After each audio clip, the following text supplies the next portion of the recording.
I never smoke. Well, at least, not until this moment. It seemed fitting for the time. I don't know how much time I have left. You see smoking to relieve stress and anxiety in the movies. Considering Kyle won't need them, I figured, what the hell? The Bic probably only had enough left for one more light.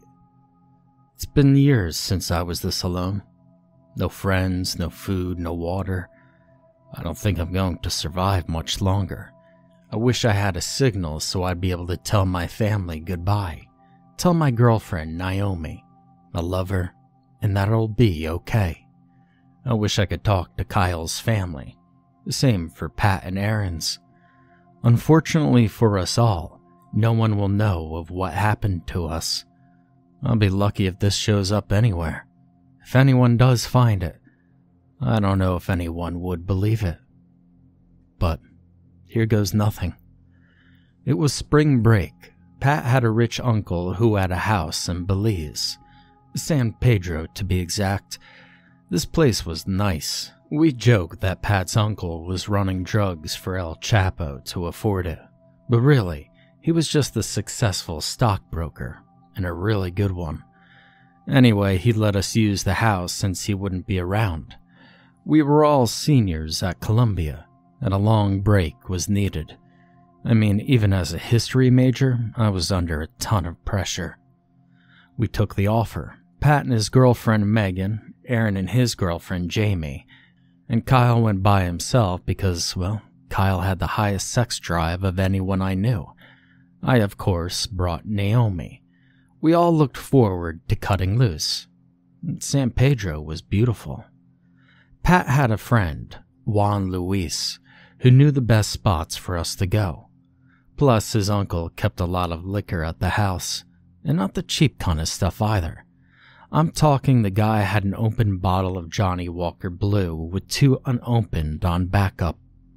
Anyways, one of the things to do was fishing.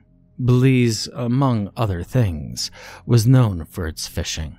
Not just any fishing, sports fishing.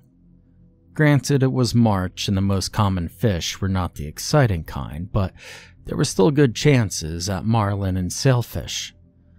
On Thursday, our 3rd day in Belize, the boys went fishing. Juan Luis had a sport fishing yacht and offered to take us. The idea was the girls could spend the day together, while we would use the day to get sun, fish, and to drink beer. Kyle would brag without sickening our girlfriends, and the rest of us could just talk about things the girls don't care about. The plan was to be out most of the day, leave at 8, come back at 5, standard fishing trip. None of us caught anything like this before, and excitement filled the boat.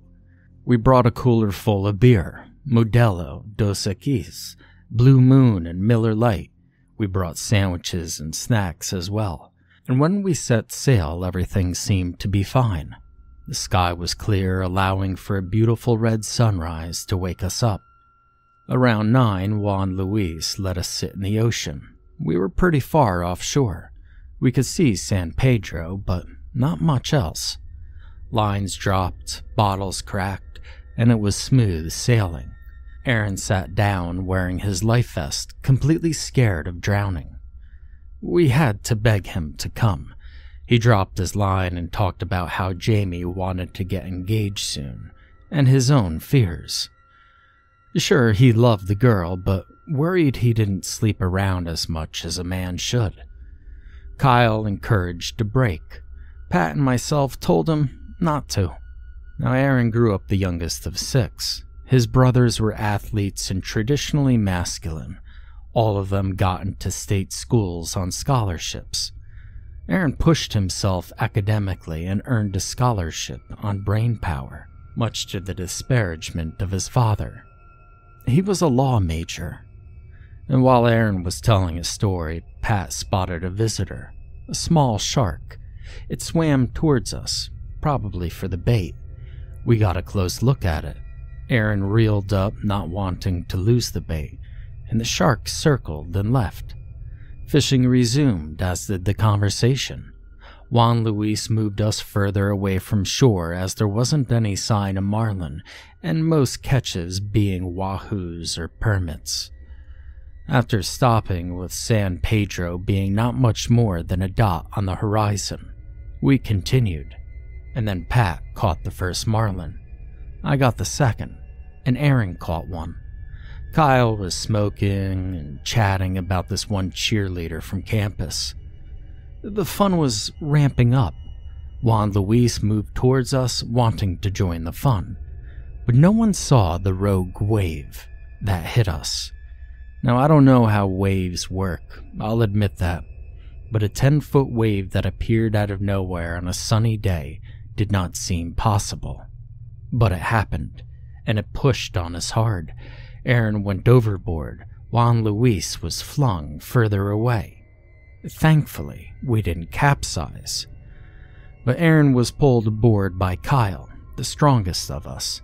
Pat and I held his belt so he could, and then we saw Juan Luis. The current must have grabbed him in the commotion because he was a lot further than where he landed. We watched his hands flail. He screamed. Not for help, but in pain. We all watched him go under, and it was a violent pull, like watching a rock getting thrown in. Straight down. Sharks. It had to be. We looked over to see. Maybe it was the current, or perhaps it was something else. But there was nothing. And as fast as the chaos started, it was over. But our captain was gone. Calling someone was out of the picture. We probably could have figured out how to steer and get the engine running, but we couldn't navigate. We couldn't even see San Pedro anymore. It took less than 10 minutes, but we were lost. Instantly, ideas were thrown. Pat said, "Go north," which probably could waste gas.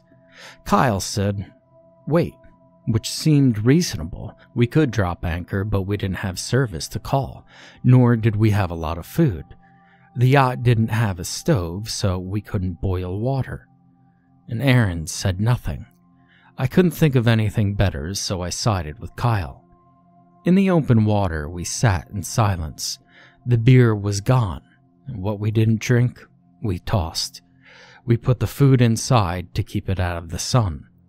There was ice left, which hopefully could have given us some water, but not much. Pat left the cooler open to melt it. Kyle kept smoking. Aaron prayed on his rosary, and we all hoped nothing worse happened. But the open ocean is the perfect humbler. You could be the president, and if you're alone in the ocean, you're no one. Waves don't care about your position. The salt water won't turn fresh because of who you're related to. You are its subject, and it will have its way with you. And as soon as we were put into this mess, it got worse. Storm clouds were suddenly rolling in. Gusts of wind moved us further away. At this point, with no land to reference, any direction seemed like the wrong direction, and we held on for dear life. The rain came down on us, and Pat tried to catch the rainwater. Lightning flashed, and the waves crashed. Again, it didn't seem like long that the storm hit us, but we were definitely lost at sea. I thought of Naomi. I lay down on the wet floor and looked at the sky. Something has to happen. And that's when I heard Kyle say the words I never wanted to hear. Sharks are here. The first sharks we saw came in a pair. They were gray. The one closest to us had a hook in its jaw, rusted out. The outside one was bigger, but at least 6 inches wider and 1.5 feet longer than the other. Its face was lighter, almost whiter. Both of them had white tips on their fins. Now, normally I like sharks. Discovery helped with that. But the feature about the USS Indianapolis gave me nightmares. And now, I was living it. They circled, but not attacked. We weren't sinking, so I assumed the sharks were curious. Aaron, either in shock or panic, threw his life raft away from the boat. Threw it as far as he could.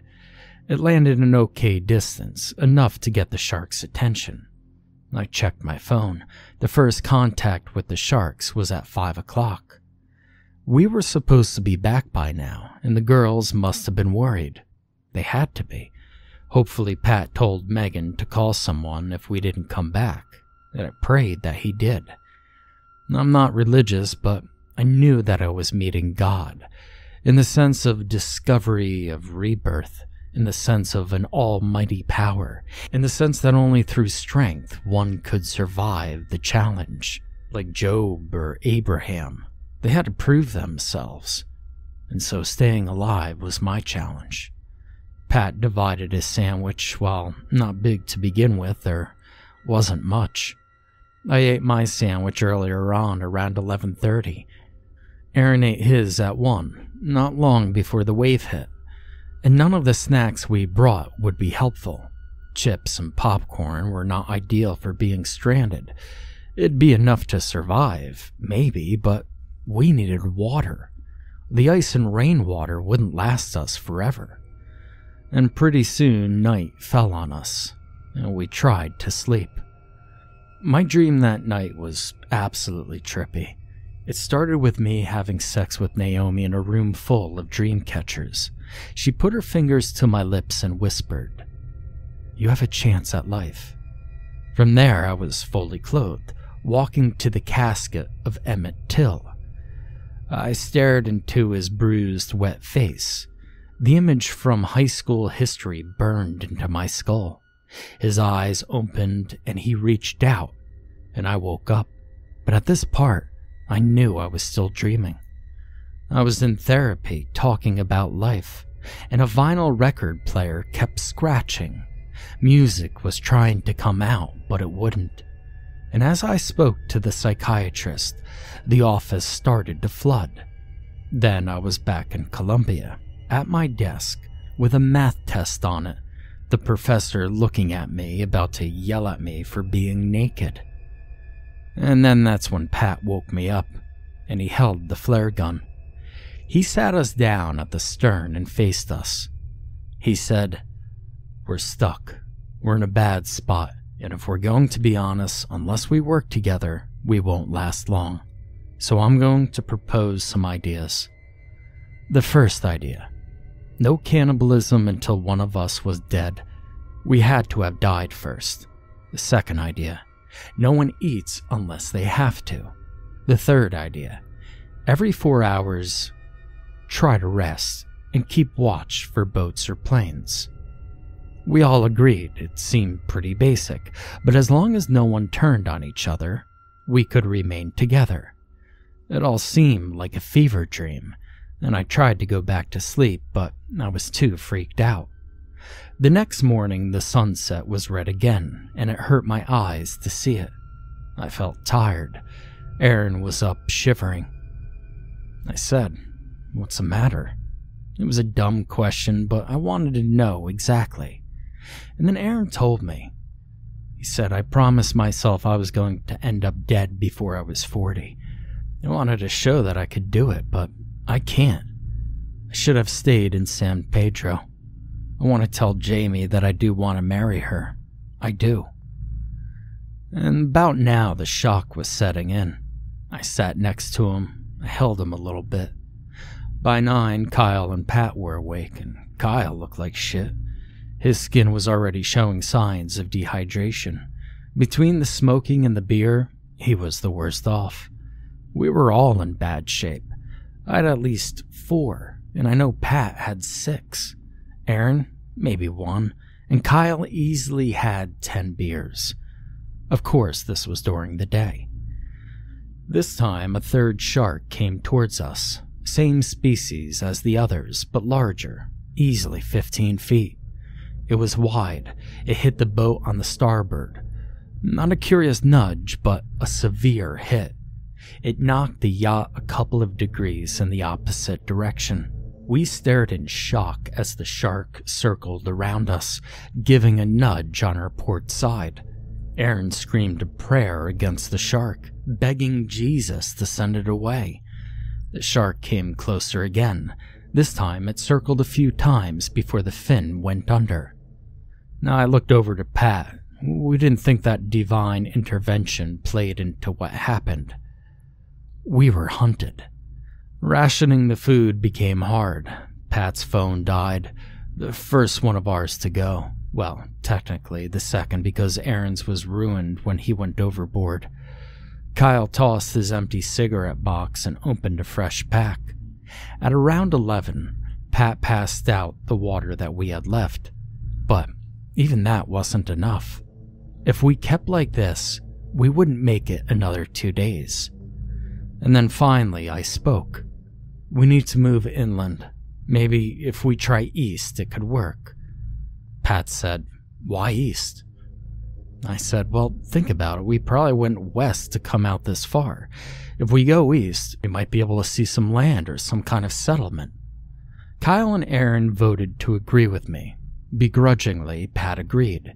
He fired up the engine and we went east, and hopefully the nightmare would have ended. Unfortunately, we had no such luck. For one, the sharks followed us. Second, the engine must have taken damage, as not long after we moved, it puttered out. And then anxiety fell upon us again. This time all the sharks made their presence known. The big one, I called it Bruce. He swam the closest. The other two, Whitey and Hook, swam behind Bruce. And this time, it was Whitey and Hook who nudged the boat. Pat walked towards the bow with the flare gun and fired a shot at Bruce. He missed and it landed near the shark's gills. Bruce reacted in shock, hitting the bow, which knocked Pat down, but the shark swam away. Kyle was biting his nails. The nail his index finger on his left hand was much lower than a healthy fingernail should be.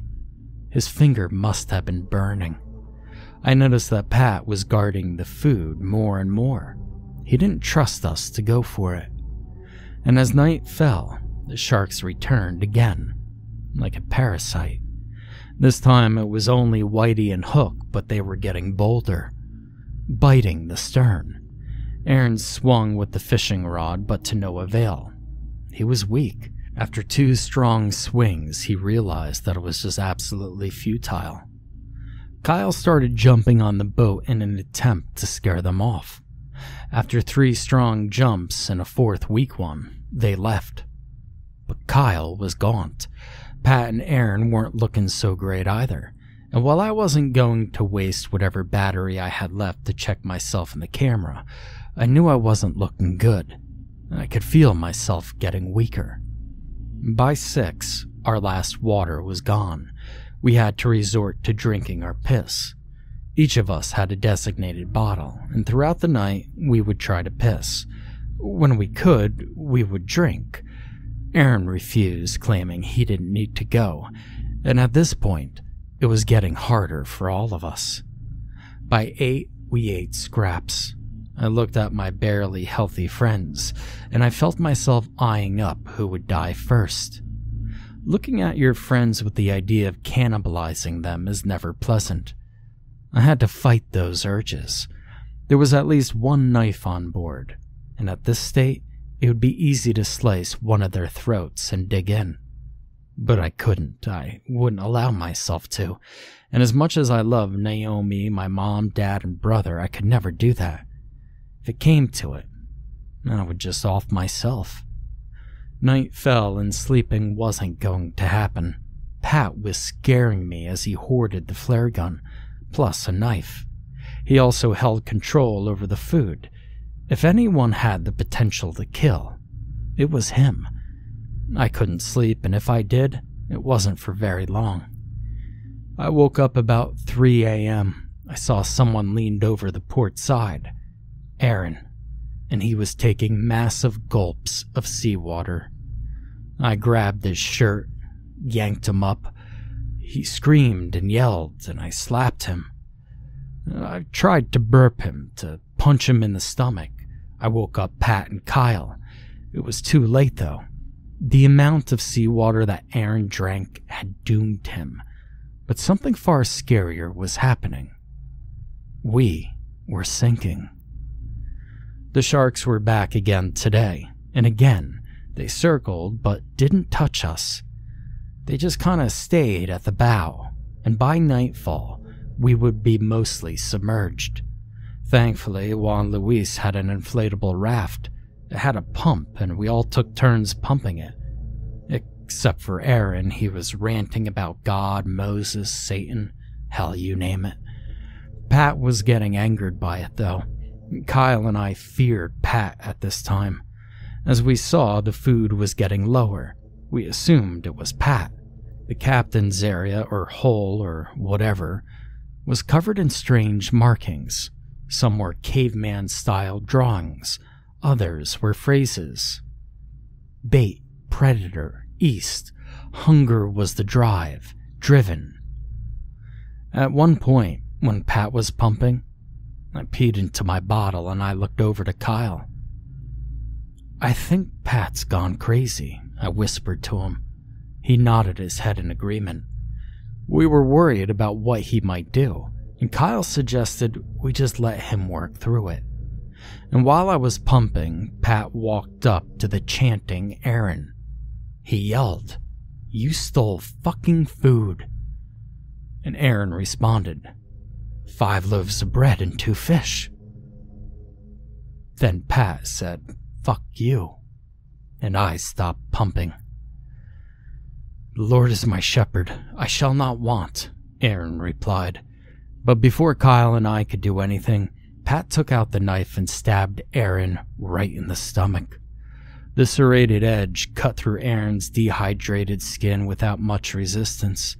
Blood dripped from the blade as Pat pulled sideways. The squishing sound which came from Aaron made my stomach churn. With a healthy couple of pulls, Aaron's intestines dropped to the ground. Slap. Aaron, still alive but unable to speak, looked over at us. His eyes were bloodshot. Complete fear taken over him. Kyle threw up instantly and I couldn't move. Pat removed the knife and plunged it into Aaron's skull. And Pat looked over to us. He looked back at Aaron's corpse, ogling his guts. And then I joined in Kyle with puking.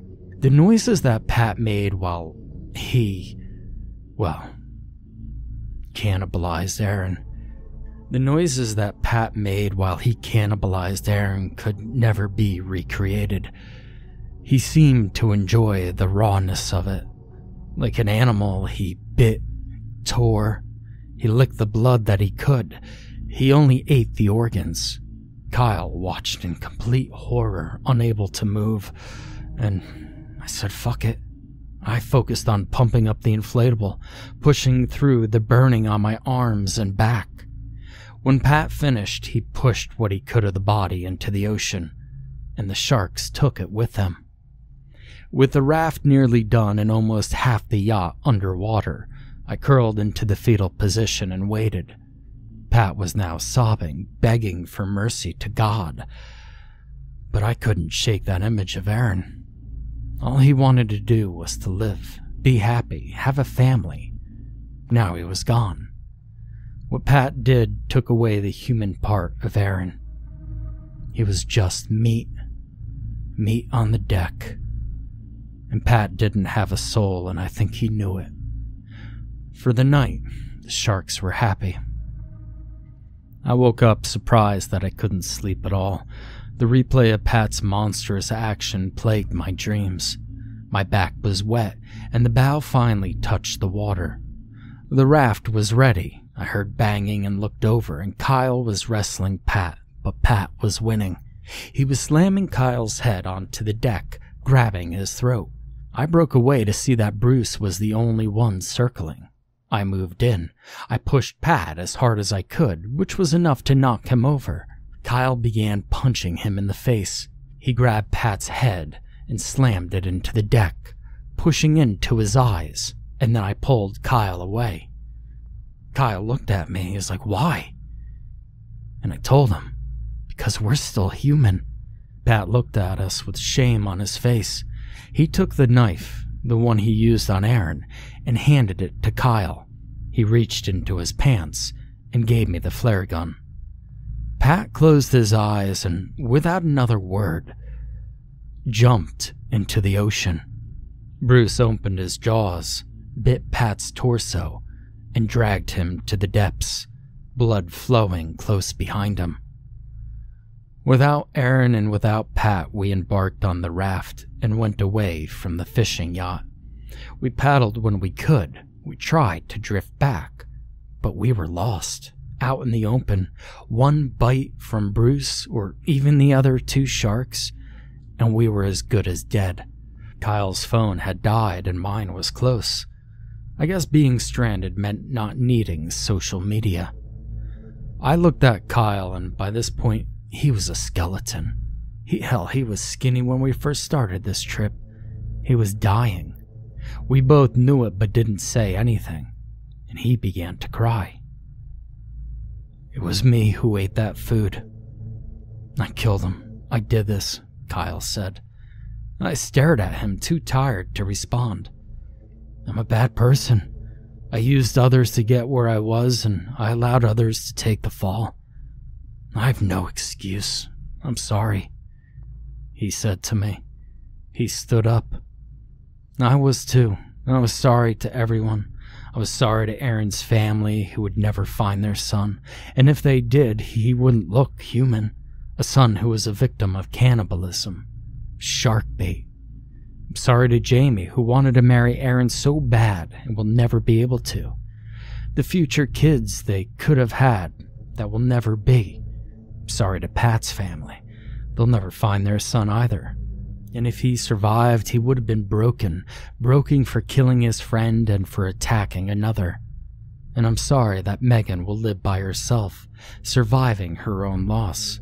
I'm sorry for Naomi that I wasn't better for her, that I allowed this to happen, that I didn't better prepare.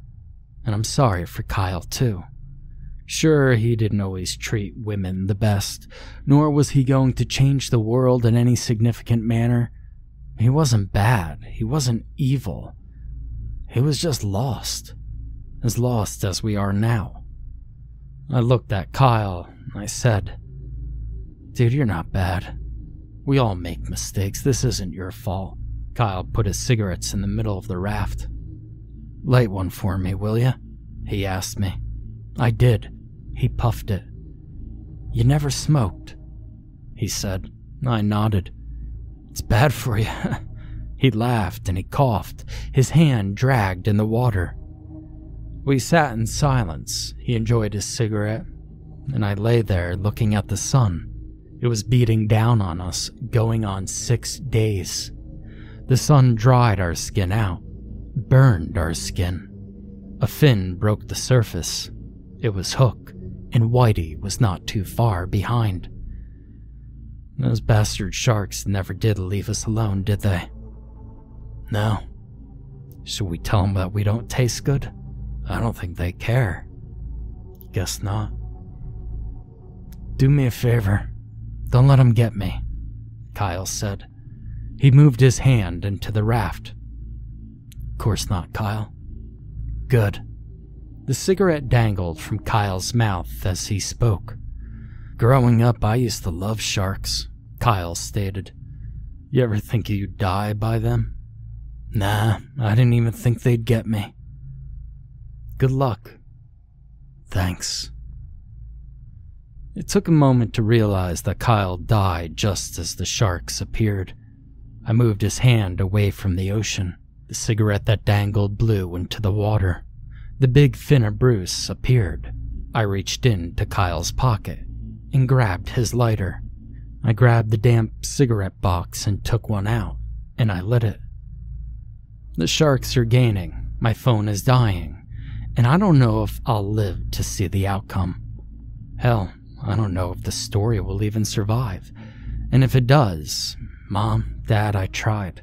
I'm sorry, Naomi, I love you. You'll be okay. Scott, take care of yourself, little man. I hope you remember me. I'm sorry to Pat's family. I'm sorry to Megan. I'm sorry to Aaron's family. I'm sorry, Jamie. And I'm sorry to Kyle's grandparents.